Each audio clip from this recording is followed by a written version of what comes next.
Maligayang pagbabalik sa Rex Recap. Sa video na ito, ibabahagi ko sa inyo ang action and thriller movie, na pinamagatang Plane, na ipinalabas noong 2023. Nagsisimula ang pelikula sa Singapore Airport kung saan ang isang American pilot na nagngangalang Brody Torrance ay naghahanda ng lumipad. Bago siya umalis, tinawagan ni Brody ang kanyang anak upang sabihin sa kanya na malapit na siyang umuwi. Para sa flight na ito, si Brody ay may co-pilot na nagngangalang Samuel Deli, na isang Asian, kaya tutulungan ni Samuel si Brody sa paglipad sa susunod na ilang oras habang naghahanda silang umalis sa abalang airport. Hindi nagtagal, isang flight attendant ang nagsabi kay Brody tungkol sa isang lalaking nagngangalang Luis Gasper na hinuli ng mga awtoridad para sa kasong pagpatay, ay sasakay sa eroplano, at isang pulis ang makakasama niya sa buong oras upang bantayan siya.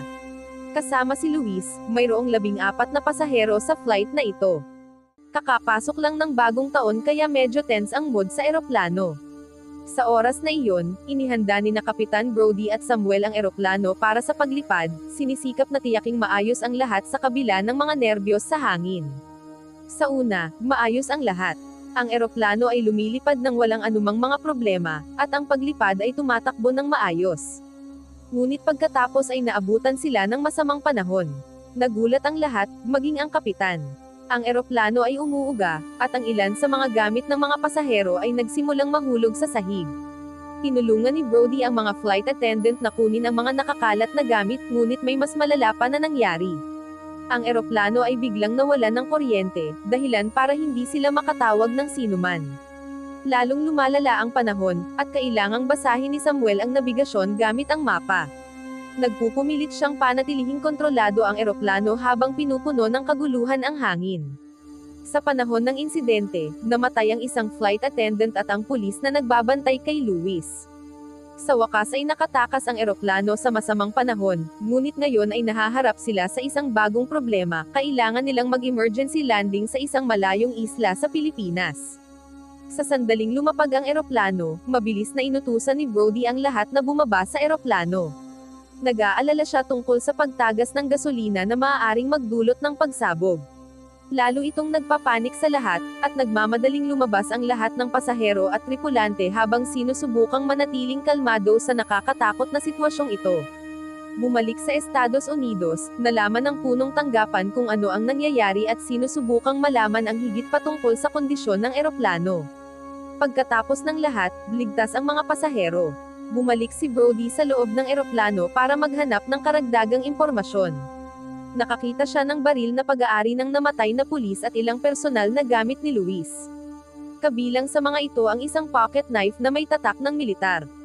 Ang pagtuklas na ito ay nagpakita na si Luis ay hindi ordinaryong kriminal, siya ay dating sundalo. Si Samuel ay may sariling mga alalahanin tungkol sa isla na kanilang narating. Kung tama siya, ang isla ay tinawag na Holo Sulu Island, isang napakadelikadong lugar.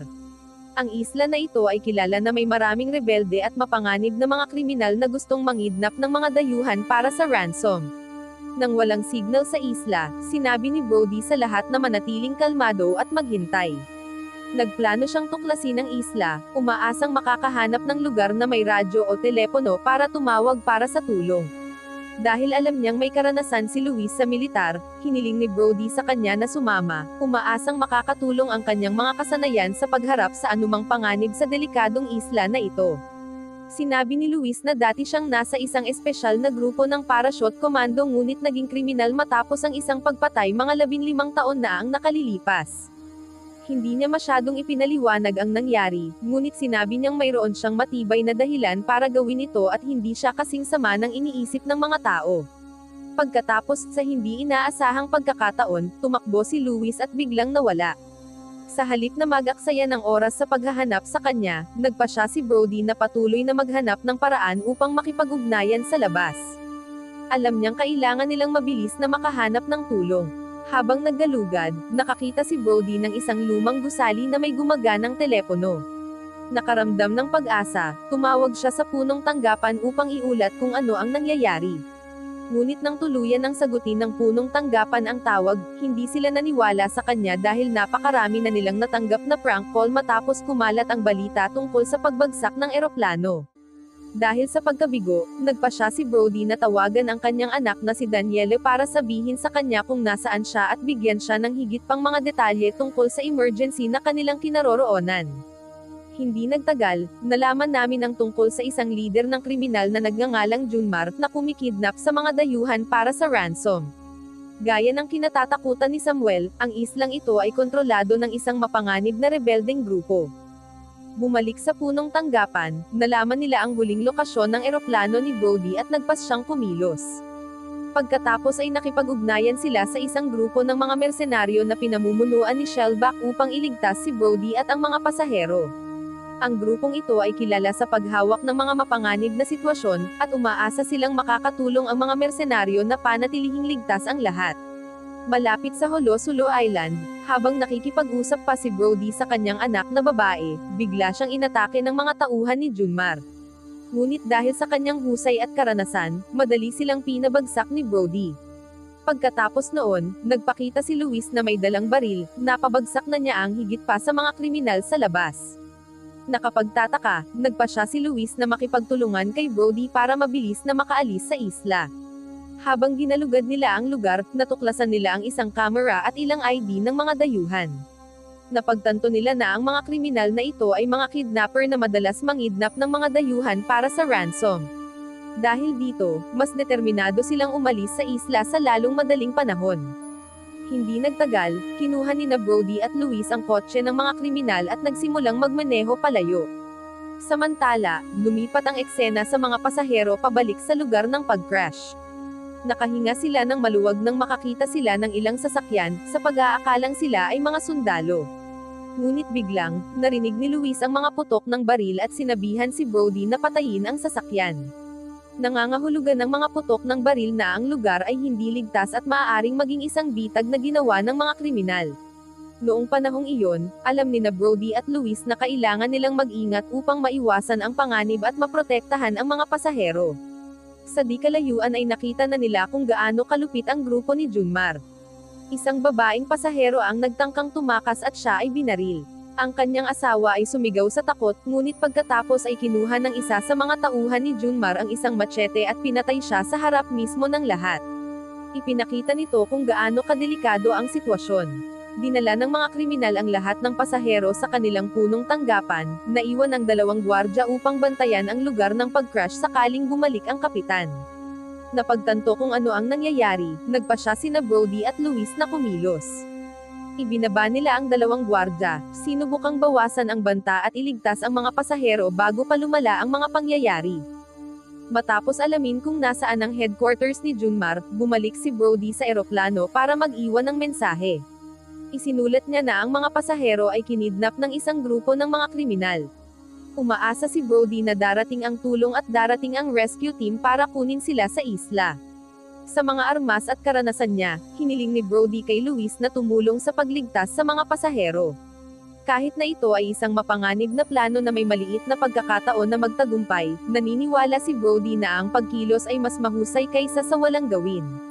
Mayroong determinasyon at pag-asa, sinimulan nila ni Luis ang kanilang mapanganib na misyon na iligtas ang mga pasahero mula sa mga kidnapper. Sa base ni Junmar, lahat ng mga pasahero ay nasa matinding pagkabalisa at puno ng takot. Pinagsalita sila ng mga kidnapper sa harap ng kamera para magpakilala. Gagamitin ang video na ito para humingi ng ransom mula sa kanilang mga bansang pinagmulan. Sa ganitong maigting na sitwasyon, papalapit sina Brody at Luis sa base ni Junmar, handang simulan ang kanilang plano na iligtas ang mga pasahero. Kasabay nito, dumating si Shellback at ang kanyang koponan sa eroplano at nakita ang mensaheng iniwan ni Brody. Laking gulat nila nang malaman na ang isla ay kontrolado ng isang napakadelikadong grupo ng kriminal. Mabilis nilang napagtanto na ang pagliligtas sa lahat ay magiging mas komplikado at mapanganib kaysa sa inaakala nila.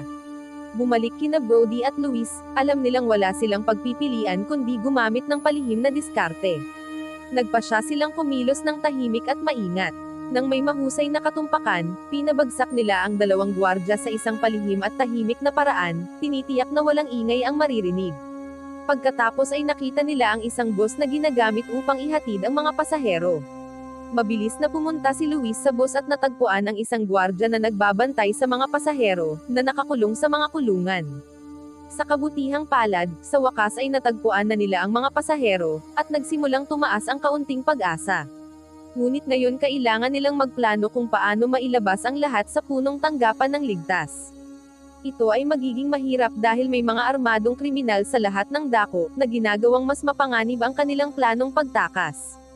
Dito nagningning ang katapangan ni Brody. Nagpasya siyang isakripisyo ang kanyang sarili upang makatulong na iligtas ang lahat. Nagpasya si Brody na sumuko upang makuha ang atensyon ng mga kriminal. Sigurado siyang hindi siya papatayin ni Junmar dahil siya ang kapitan, isang taong napakahalaga para mawala.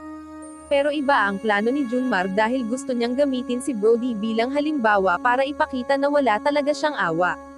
Nang malapit nang lumala ang mga bagay, nagpakita si Shellback at ang kanyang koponan at sinimulang salakayin ang mga kriminal. Mabilis na sumakay ang mga pasahero sa bus at umalis sa base. Nang makabalik sila sa eroplano, kinuha ni Shellback ang isang madiskarteng posisyon, naghahanda para kay Junmar na malamang na nagdadala ng mas maraming tauhan. Samantala, sinubukan ni Brody na pakalmeyin ang mga pasahero, sinabi sa kanila na ang mga bagay ay nasa ilalim ng kontrol. Ipinaliwanag niya na sila ni Samuel ay nakapag-set up ng backup power ng eroplano at nagpaplano silang lumipad sa pinakamalapit na airport. Buong determinasyon, sinubukan ni Brody na bigyan ng pag-asa ang mga pasahero, tiniyak sa kanila na may pagkakataon pang makatakas sa panganib at maabot ang kaligtasan. Biglang sumiklab ang isang putok ng baril. Habang sinusubukang paandarin ni Brody ang makina ng eroplano, ang mga tauhan ni Junmar ay walang kalaban-laban sa grupo ni Shellback, na may mas mahuhusay na armas at kasanayan. Ang labanan ay naging mas matindi nang ang isang sniper mula sa koponan ni Shellback ay nagsimulang pinuntirya ang mga kriminal mula sa malayo. Dahil dito, lalo pang nagpanik si Junmar, na pagtantong nawawalan na sila ng kontrol at papalapit na sila sa pagkatalo. Samantala, nagsumikap si Brody na paandarin ang makina ng eroplano, habang nilalabanan ang pressure at panganib sa paligid niya. Habang ang lahat ay nakatuon sa labanan, napansin ni Luis ang ilang pera na dala ni Shellback. Ang pera na ito ay talagang sinadya upang mabayaran ang mga gastos sa pagbabalik ng mga pasahero. Nakaisip si Luis ng isang matalinong plano, hindi para sumakay sa eroplano ngunit sa halip ay tumakas dala ang lahat ng pera. Kapag handa nang lumipad ang eroplano, mabilis na sumakay si Shellback, tinitiyak na ligtas ang lugar. Isang tao na lang ang natitira ni Junmar na nagmaneho papunta sa harapan ng eroplano na may dalang RPG, na nagpaplanong pasabugan ito. Kahit plano ni Luis na tumakas, inaalala pa rin niya si Brody at ang mga pasahero.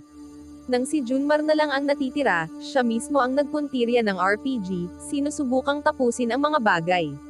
Matapos harapin ang mga kriminal, kinailangan ni Brody na ilapag ang eroplano sa isang maliit na paliparan sa Pilipinas. Sa kanyang malakas na determinasyon at ekspertong kasanayan sa pagpapalipad, gumawa si Brody ng pangalawang emergency landing. Sa kabila ng mahihirap na kondisyon at pressure, nagawa niyang maibaba ng ligtas ang eroplano, tinitiyak na ligtas ang lahat ng mga pasahero. Ang tagumpay na ito ay nagmarka ng pagtatapos ng kanilang mapanganib na paglalakbay at humantong sa ligtas na paglikas ng lahat ng kasangkot. Kung ano ang nangyari kay Luis, nananatili itong misteryo. Pagbalik sa pinangyarihan, mas marami sa mga tauhan ni Junmar ang dumating sakay ng kanilang mga sasakyan, at tumakbo si Luis sa kagubatan. Walang nakakaalam kung nakatakas ba siya ng ligtas o kung siya ay naging bagong pinuno sa lugar ni Junmar. Kahit na hindi siya palaging nasa spotlight, gumanap si Luis ng mahalagang papel sa pagtulong sa lahat na manatiling ligtas at makatakas. Ang kanyang kwento ay nagtatapos sa isang maliit na misteryo, na nag-iiwan sa amin ng maraming mga katanungan. Wow naman! Doon nagtatapos ang pelikula mga idolo, salamat sa inyong panonood.